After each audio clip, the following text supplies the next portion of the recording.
Alors bonjour les amis. Le premier livre du Nouveau Testament, c'est l'Évangile de Matthieu. Alors l'Évangile de Matthieu, c'est un immense livre. Ah, c'est rare. Il y a 43 pages. C'est vraiment pas énorme. 43 pages. C'est 28 chapitres. Mais il touche 163 thèmes différents qui nous permettent de réfléchir. J'aimerais ici juste ouvrir une petite démarche. Dans les 4 évangiles que l'on a au niveau du Nouveau Testament, on parle de Matthieu, on parle de Marc, on parle de Luc et on parle de Jean, il y a du croisement énorme. Évidemment, l'un et l'autre puissent parler des mêmes éléments. Alors, on va retrouver, par exemple, et je vais vous donner cet exemple-là, dans Matthieu, ou dans l'ensemble des éléments qu'il écrit, ou appelons-le de même. C'est comme si je vous disais, mettons qu'il y a des versets. Alors, il y a 1100 versets. Il y en a une partie qui sont similaires à ce que dit l'Évangile de Marc. Il y en a une partie qui sont similaires à ce que dit l'Évangile de Luc. Mais il y a aussi des éléments qui sont propres à Matthieu.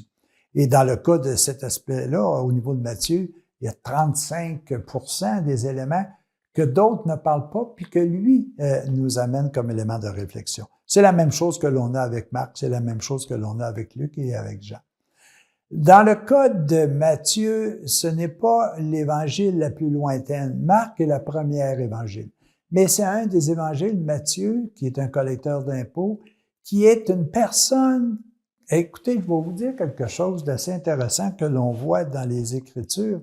Savez-vous que Matthieu, collecteur d'impôts, était capable de prendre les discours de Jésus en sténographie? Nous autres, on se dit, hey, la sténographie, ça a été inventé, ça, lorsque j'ai commencé à travailler, puis que ma secrétaire prenait mes lettres en sténo, puis après ça, les dactylographiait. Non, non, non.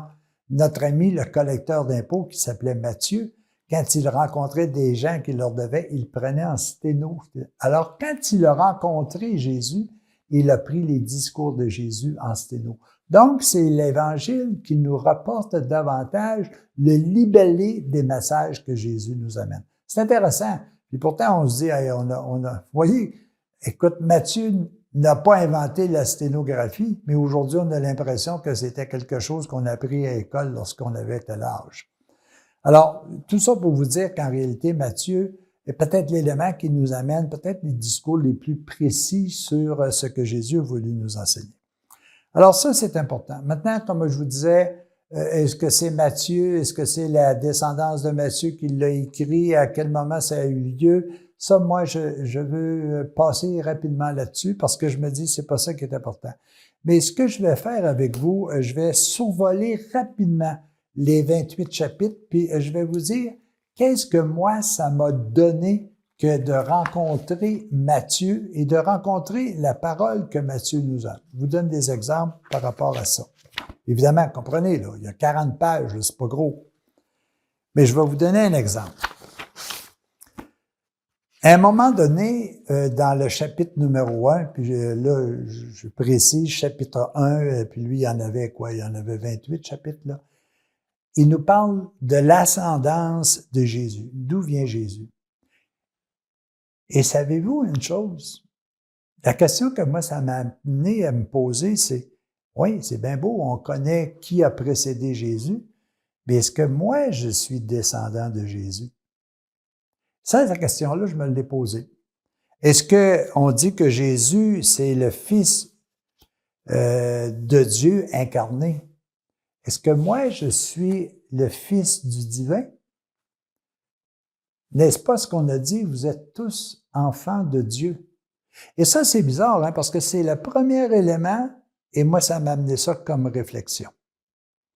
L'autre élément, puis encore là, je vais voler très vite là-dessus, mais on dit que Jésus a assumé la paternité légale, c'est-à-dire que Joseph a assumé la paternité légale de Jésus.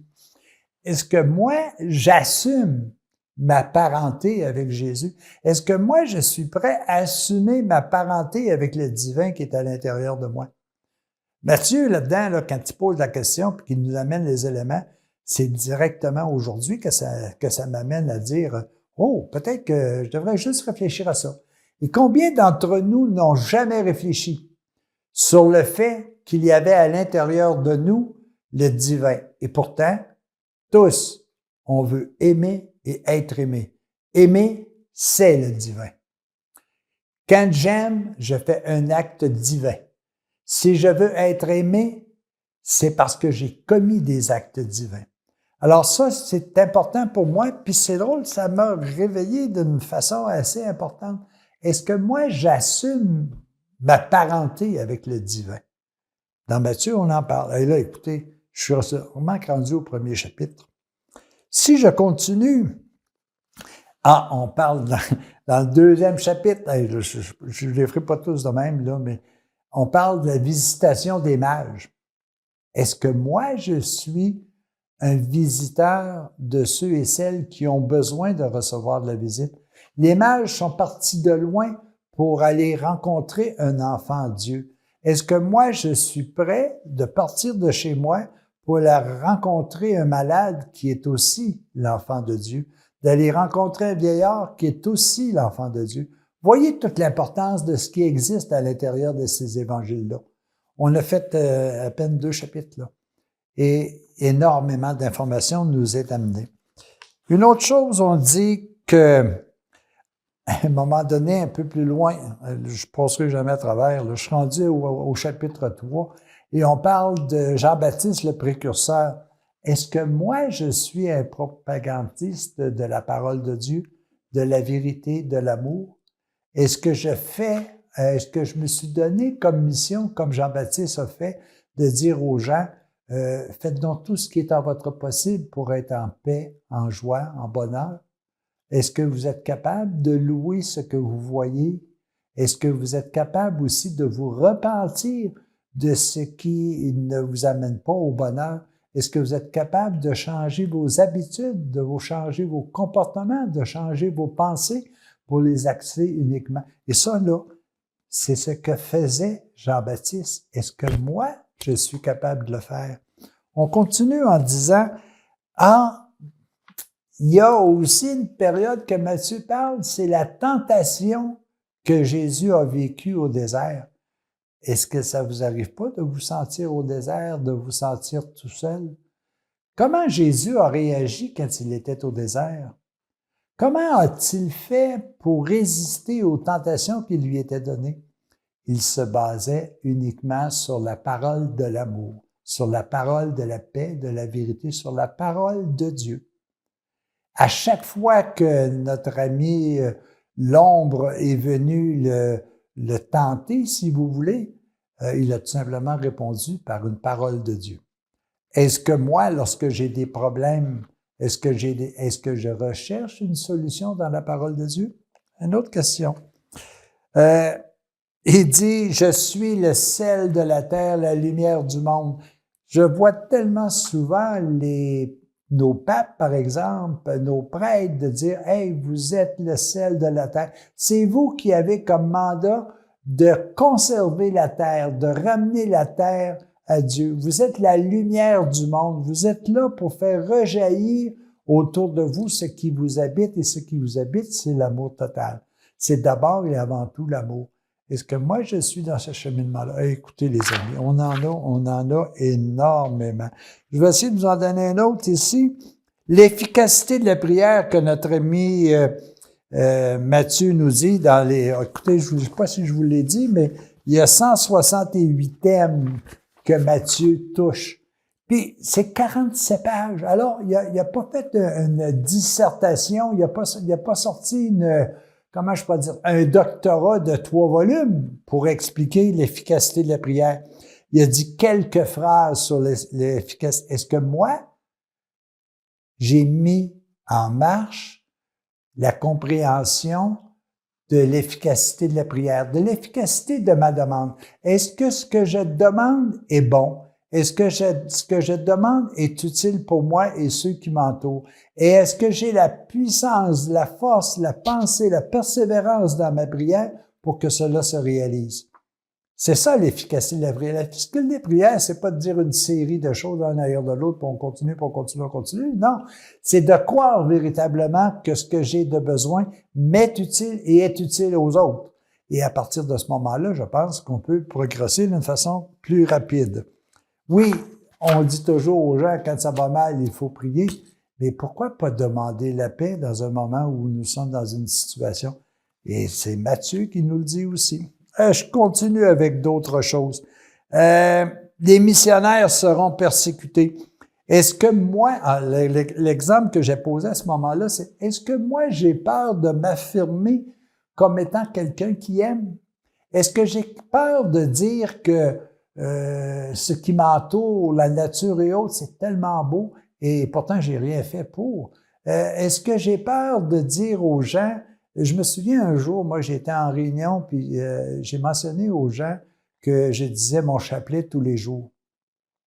Et puis, à un moment donné, je dis tout simplement aux gens, moi, je crois, je suis croyant, puis je me fais un devoir de prendre quelques instants de méditation pour dire mon chapelet tous les jours. Et là, je pose les gens réagissent. Je dis, est-ce qu'il y en a parmi vous qui le font? Bien, vous seriez surpris de voir les gens qui ont levé la main pour dire, moi aussi, je prie tous les jours. Est-ce qu'on n'a pas d'être des exemples de croyants? De ceux qui voient une puissance en dehors de nous. Cet élément-là, je l'ai d'une façon bien précise aussi. Et l'Évangile se révèle au simple. Ça, c'est un des thèmes sur lequel travaille Matthieu. Est-ce que moi, je me vante tout simplement d'en savoir plus que d'autres ou est-ce que j'ai pas le goût de dire, voici comment j'ai expérimenté? Et parce que je l'ai expérimenté, comment je l'ai implanté dans mes habitudes, dans mes comportements au quotidien. Pourquoi Jésus parlait en parabole? Ah, mon Dieu, ça, il nous explique, notre ami Matthieu, pourquoi que Jésus est obligé de parler en parabole. Parce qu'une parabole peut être définie comme étant un événement du quotidien qui va être interprété de différentes façons, dépendant de qui le reçoit. Et à quel moment de sa vie il le reçoit. Il y avait un bon prêtre français qui un jour a fait une analyse des paraboles, puis il a dit, vous savez, là, chaque parabole là, peut être interprétée à 33 niveaux différents. Et il donnait des exemples. Il donnait des exemples de l'ouvrier de la dernière heure. Il disait, une personne est arrivée le matin, on lui a offert un emploi, bon, puis il a pris l'emploi. Puis on dit à ce moment-là, Dieu va le récompenser pour le temps qu'il a fait. Il y en a qui sont rentrés au travail à 11 heures. Il y en a qui sont rentrés 1 heure avant le départ. Ils ont reçu tous le même salaire. Et là, ils disent, c'est pas juste, c'est pas juste. Oui, c'est juste. Parce que la personne qui, le matin, quand elle est rentrée à 8 heures, là, elle a fait tout son travail toute la journée sans avoir de penser à l'effet comment je vais nourrir ma famille ce soir et autres. La personne qui est rentrée à 11 heures, peut-être du 6 heures à 11 heures le matin, s'est réfléchi, mais comment je vais faire pour les nourrir ce soir? Puis comment ça se peut? Bon, puis à 1 heure, c'était 1 heure avant la fin du travail, c'est comme ça. Mais on l'interprète différemment, dépendant de où on est et dépendant de ce que l'on comprend comme histoire. Alors, des paraboles, il y en a énormément. Vous savez, les paraboles, là, il y a une quarantaine de paraboles qui sont écrites dans le Nouveau Testament. Il y a des guérisons, il y a toutes sortes de choses. Énormément. Le scandale, notre ami au chapitre 18 le dit, le scandale, qu'est-ce que c'est? Et moi, est-ce que je suis un scandale pour ceux qui m'entourent? Est-ce que je suis scandaleux ou est-ce que, ce qui est pire, est-ce que je propage des scandales? Ah, moi, j'ai entendu dire que telle personne avait fait telle affaire et là, je me mets en marche. Est-ce que je suis quelqu'un qui fait... Est-ce que je suis un agent liaison du mal? Et ça, c'est participer au scandale. Quand, à un moment donné, j'ai entendu dire que telle personne a fait telle affaire puis que je commence à le dire à un autre, je suis la personne qui fait la promotion de scandale. Attention à ça. Regardez là. Matthieu a réfléchi sur une foule de choses. Est-ce que, face à la vérité, je ne devrais pas me comporter comme un petit enfant? Et quand Jésus dit à moins que vous redeveniez comme des enfants, il vous sera difficile de comprendre la vérité. Pourquoi? Parce que moi, j'ai une foule d'habitudes, de comportements, d'expériences qui font en sorte que je suis dans l'incapacité de comprendre véritablement la vérité. Parce qu'avant qu'elle arrive à moi, je la déforme par mes habitudes, par mes comportements, par mes expériences passées. Alors écoutez, là, les amis, il y a énormément de choses. Une dernière que je vais vous dire, puis que je vois ici, veillez afin de ne pas être surpris.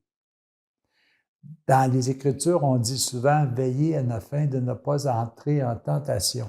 Ouais, la tentation, là, nous autres, c'est loin. Mais veillez, ça veut dire aussi, faites attention de ne pas être surpris par tout ce qui peut vous arriver dans la vie. Dites-vous que ce qui va vous arriver vous est utile. Mais si vous veillez, vous aurez à ce moment-là développé des moyens de réagir à ces situations-là. Alors, les amis, Matthieu, là, a traité au-delà de 160 thèmes qui aujourd'hui me sont précieux. Puis, c'est tellement peu, 40 pages à lire. Et ça peut être un élément de référence quand, à un moment donné, je l'aurai lu pleinement une seule fois, en m'interrogeant, en prenant des notes. À ce moment-là, quand il va m'arriver quelque chose, là, je pourrais dire, ah, peut-être que je pourrais aller voir ce que Matthieu a dit ou comment Matthieu a pu me transmettre le message que Jésus a dit. Et là, c'est devenu pour moi un livre de recettes du bonheur. Alors, les amis, Matthieu, c'est un de nos chums, c'est un de nos conseillers. C'est un dispensateur de la vérité. Mais pour cela, il faut aller le voir. Un peu comme le livre de recettes, il faut avoir mis en pratique la recette pour dire « Ah, c'est bon pour moi, c'est merveilleux, ça a le bon goût et ça me rend heureux. » Les amis, à la prochaine.